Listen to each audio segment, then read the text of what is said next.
नमस्कार दोस्तों, आज हम लेकर आए हैं ज्येष्ठ मास कथा के अध्याय 12 का अद्भुत संकलन।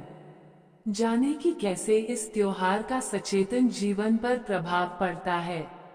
अनोखी कहानियाँ, प्रेरणादायक उपदेश और समाज को संगठित करने वाले विचार, सब कुछ इस वीडियो में।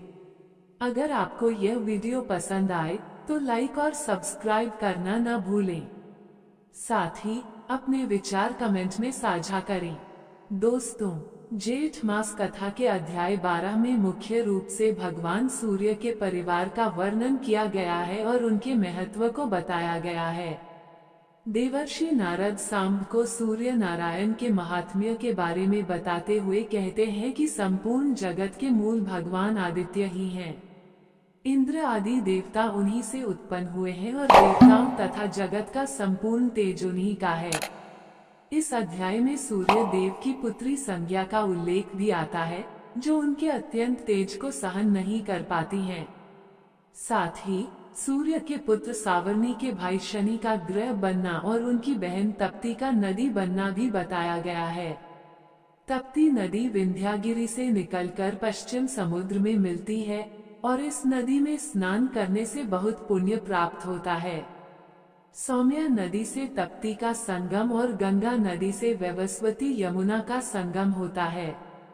अश्विनी कुमारों को देवताओं का वैद्य बताया गया है, जिनकी विद्या से ही रोगों का उपचार होता है।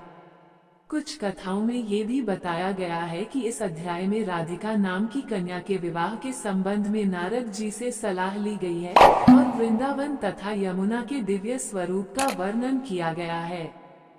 दोस्तों, कुछ अन्य कथाओं में ज्येष्ठ मास की शुक्ल पक्ष की हस्त नक्षत्र से युक्त दशमी तिथि के दिन गंगा जी के स्वर्ग से पृथ्वी पर अवतीर्ण होने का महत्व बताया गया है और यह भी कहा गया है कि गंगा जी के नित्य स्नान से मनुष्य सभी पापों से मुक्त होकर अंत में शिवपुर कैलाश को जाता है। इसमें राजा भागीरथ द्वारा गंगा जी को इस लोक में लाने की कथा का भी संक्षिप्त उल्लेख है। दोस्तों, अध्याय 12 मुख्य रूप से सूर्य देव के महात्म्य, उनके परिवार और उनसे संबंधित कुछ महत्वपूर्ण घटनाओं पर केंद्रित है।